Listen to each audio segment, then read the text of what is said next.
We all have daddy issues, right? No, that's not going to be the intro. But this video is about daddies, in particular Gym Leader Norman, the big daddy of the Hoenn region, and my attempt to defeat him with every single Pokemon in the Hoenn Regional Dex. This is the next episode in my BQ series of challenge videos, and it's been a while. Instead of wasting time trying to explain my long absence here, I'll put up a list of excuses on the screen, and hopefully one of them works as an apology for you. But despite the surprise vacation, I'm back and more ready than ever to continue the BQ series. Today, as stated, we'll be attempting to defeat Norman with every single Pokemon in the Hoenn Regional Dex in an attempt to see how strong he really is.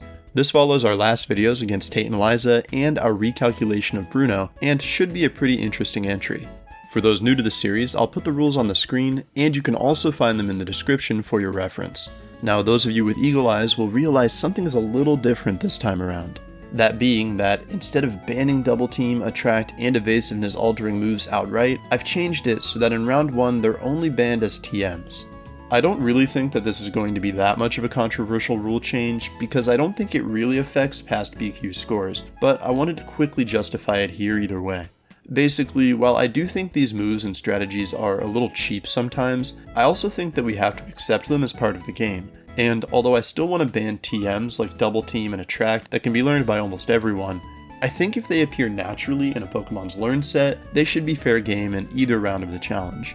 After all, they're a fundamental aspect of that Pokemon's design. And I mean, let's be honest, if we take Attract away from a Pokemon like Love Disc, they'll have nothing left, and I just don't think that they can handle that right now. So yeah, going forward, we're going to start allowing these moves in any case where they appear naturally in a Pokemon's Learn set, but keep the TMs, such as Double Team, Attract, and Flash, banned. I'm also still keeping one-hit KO moves banned for now, but let me know what you think about that in the comments. And with that out of the way, I think it's time that we finally find out if a Nor boy can truly defeat a Nor man. Okay, it's been a really long time since I've done one of these BQs, so before we start, I just want to quickly make sure I remember how this goes.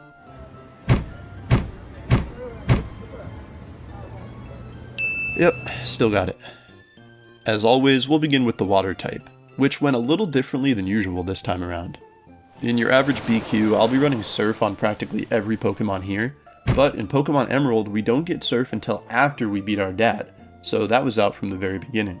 But what we were able to do is go gambling in Mauville City, which allowed me to pick up an Ice Beam TM that's going to act as a replacement for Surf, with high power and an additional chance to freeze.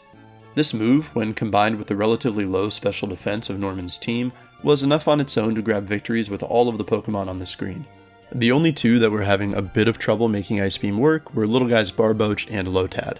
But both of them were still able to get the job done thanks to the surprisingly high rate with which Ice Beam gave us a freeze on Norman's Slaking. And actually in Lotad's case, we needed to get both a freeze and a crit, and although I don't deny just how lucky that was, we'll take it. Also, I feel I should mention that for Gyarados, we opted for Hydro Pump over Ice Beam, and yeah, that did the trick. With these relatively easy Pokemon out of the way, we find ourselves with 40 victories over Norman. However, the water type isn't done yet. No, we still have the fish, who historically have not been very good. Magikarp predictably was a non-starter, but initially I had higher hopes for Feebas. Unlike its cousin, this Pokemon can actually learn moves, but even with the power of Ice Beam, our 20 attempts came and went, and the curtain fell on round 1 water, with us having earned 40 out of 42 victories. The grass type is a pretty simple one for these challenges due to the presence of incredibly strong utility moves among its members. In particular, I used a combination of Growth, Sleep Powder, and Leech Seed to find simple victories with all of the Pokemon on the screen, and bring our win count up to 53 out of 55. The Trico line was actually the only one that deviated in this group, with an attack-focused moveset of Screech, Return, and Dig eventually getting the job done, and bringing that total up to 56 victories as we entered the Fire type. At first, I was a little worried about some of the Pokemon in this type, but that actually ended up being unnecessary. When compared to Ice Beam for the water type, the fire types had access to Flamethrower, which, when adding on a stab power boost, was enough to pull wins with every Pokemon of this type, even if there were a few that got kind of close to their 20 attempt limit. But we did make it through, and brought our win count up to 66 out of 68. There aren't a lot of flying type Pokemon in this game, but even so they brought a lot of variety in terms of strategy this time around. Tailo used its newly allowed Double Team to stack up some Evasiveness before tearing through his team with Aerial Ace. Swablu took a cue from the water type, and after putting his Pokemon to sleep with Sing, froze them solid with Ice Beam. And Doduo, a simple Pokemon, didn't need anything more than 80 power Drill Peck to defeat Norman and bring us up to 72 out of 74 victories, and finish the flying type. I want to look at the bug type next, because this one was a bit of a mixed bag in terms of the strategy that we used to tackle it. Straight out of the gate, I'll tell you that Wurmple, Silcoon, and Cascoon were not able to make any headway against Norman. Tackling their little hearts out, they fell one by one and earned us 3 more losses for round 1. However, the evolved forms Beautifly and Dustox didn't have the same difficulty as their under-evolved peers. Beautifly flaunting her charms and sucking her enemy's life force with Mega Drain, and Dustox doing what it's done for so many years and invalidating Norman with a naturally learned Protect. Surskit as a water type used Ice Beam to find a victory for its line, and Nincada clawed its way to a win with nothing but Swagger, Metal Claw, and Dig. The wacky duo of Volbeat and Illumise were a little more tricky, although one more so than the other.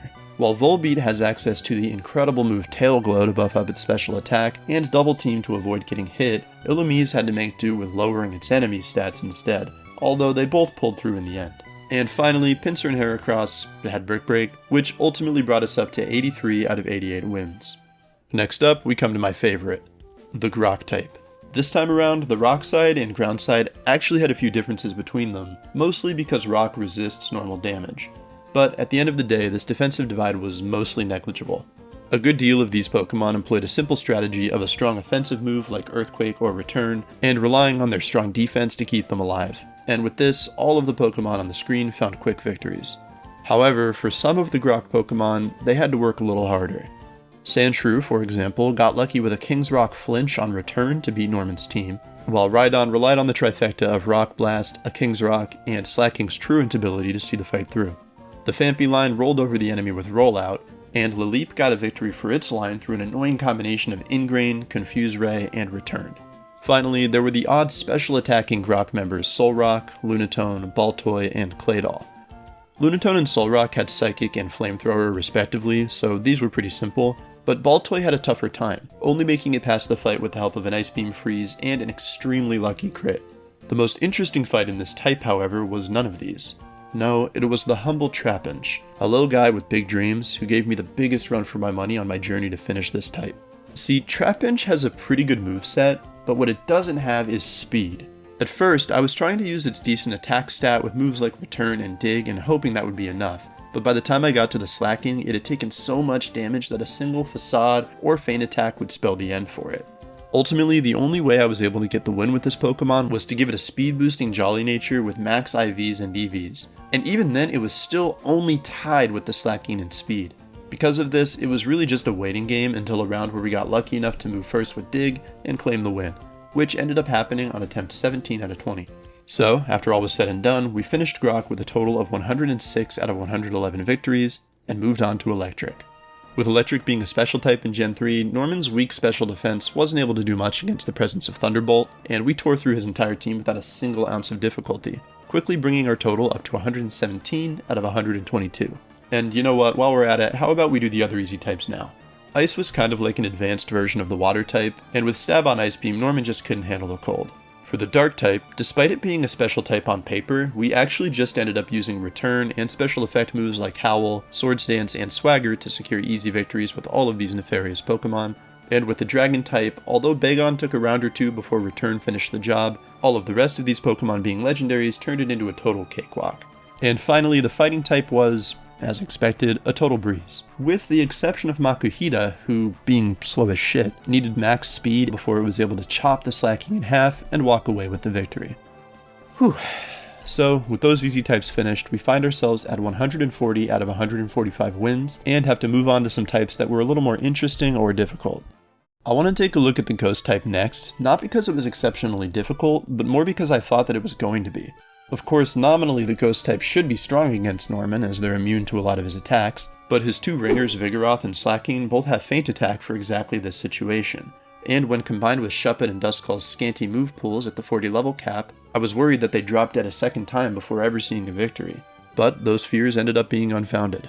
On Shuppet, all it took was our classic combo of Return and Swagger to cheese out a victory, while Duskull used its access to Ice Beam and the 100% accurate Confuse Ray to slide to a win faster than Frozone and bring us to 144 dubs.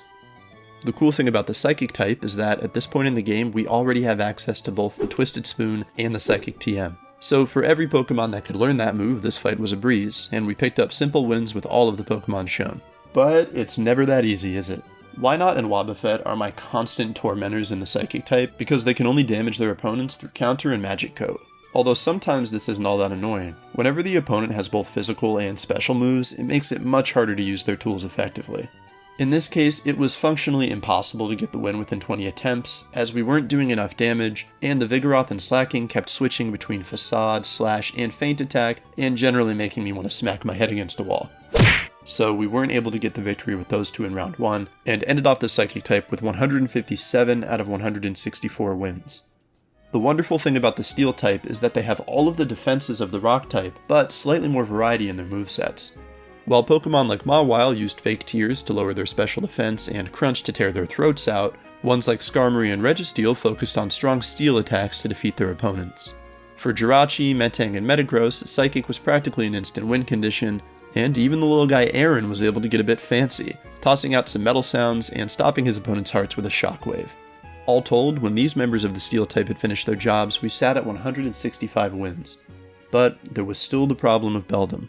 This Pokemon isn't quite as useless as the bugs, but it's close.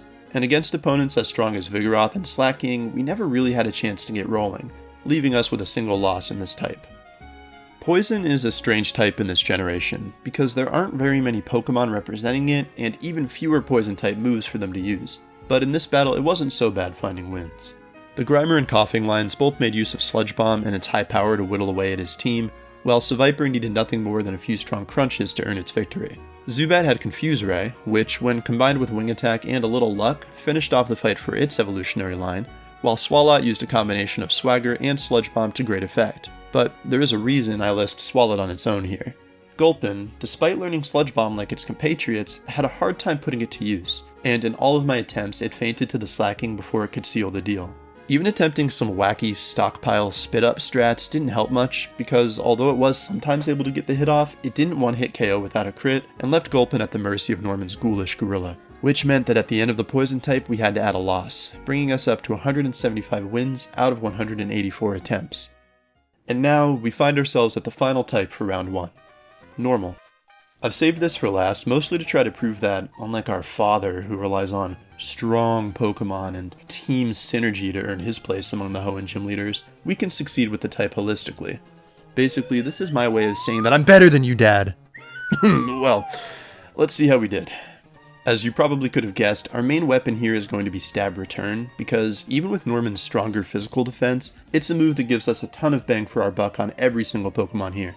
So using some combination of Return and status moves like Sing and Supersonic, we racked up easy wins with a lot of Pokemon in this type, because it's just that easy.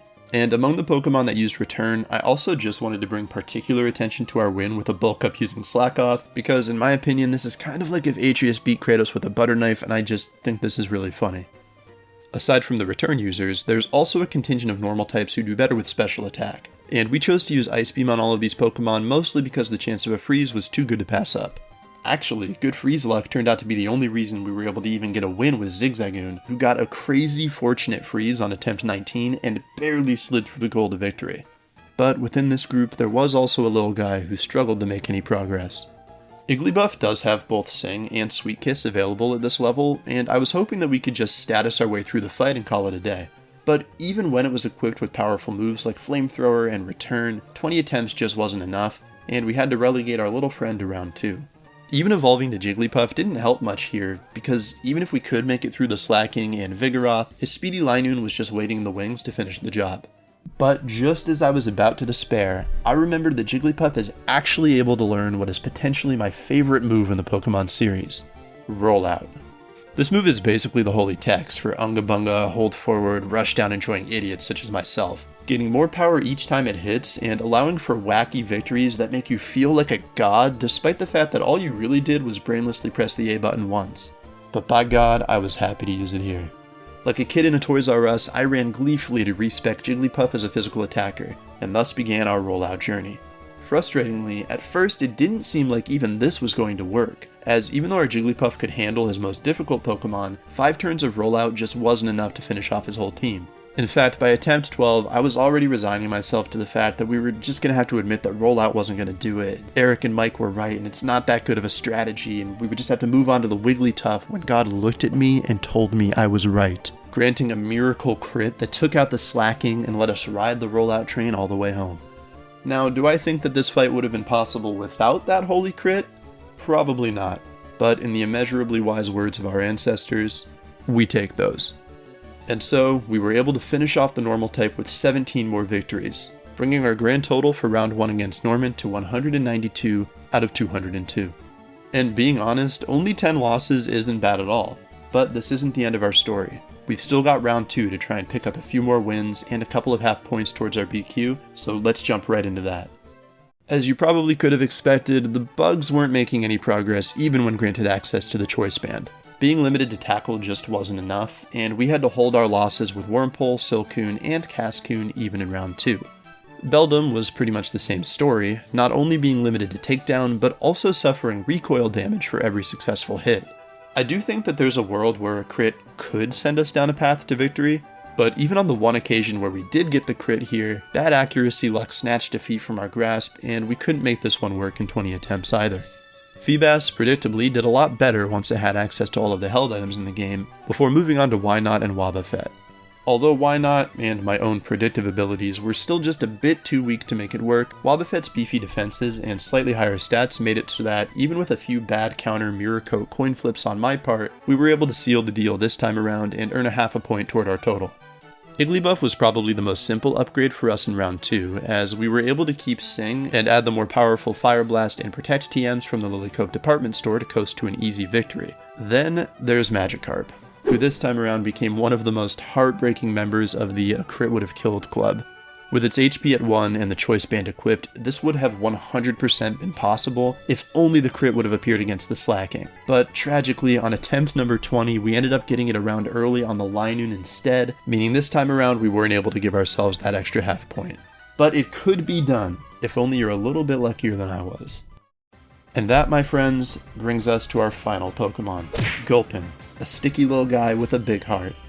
I saved this guy for last because, for some reason, I forgot that I could probably just put a choice specs on him and call it a day, and instead went with a weird suboptimal build on him for round 2. I didn't mark down what item I used here, but I want to say it was a Quick Claw or something to try and get ahead of the Slaking and feint it that way, but yeah, this was stupid of me, and I definitely made it much harder than I needed to. But as it turns out, that didn't even matter because Gulpin, who is an absolute G, got the most clutch swagger confusion hit I've ever seen and made it work anyway. Gulpin, try Goatpin. That's why he's the GOAT! So that's round 2 finished. But how did we do? In round 1, we managed to win with 192 Pokemon, while the 10 remaining were a loss. But out of those 10 that didn't make the cut initially, once the rule set was unrestricted in round 2, we picked up an additional 4 victories, which, at a half point each, brings our final score to 194 out of 202. Converting that, we end up with a Bruno quotient of 96, which lands our father right in the middle of the pack. I expected better of you, Dad. But I guess that's just what happens when your ringer has an ability that prevents it from taking half of its turns. Maybe you should just consider getting good and running a real Pokemon like, oh I don't know, Slakoth? Well, anyway, with the BQ and our daddy issues settled, who needs therapy? It's that time of the video where I ask you to help me decide who we face next in the BQ challenge. For the next one, I think it's finally time we take on a more challenging trainer and really put this series to the test. Which is why I'm going to ask you to choose between Champion Blue in Fire Red and Leaf Green and Champion Steven in Emerald. Be sure to leave a comment letting me know which you'd like to see more, and whichever one gets the most comments will be the opponent we face next time. And if you choose Blue, as always, just let me know which team you think he should have. And with that, it's about time I get out of here. I just want to thank you for watching, to ask that you consider subscribing if you want to be here for the next one, and to remind you, as always, to stay phenomenal.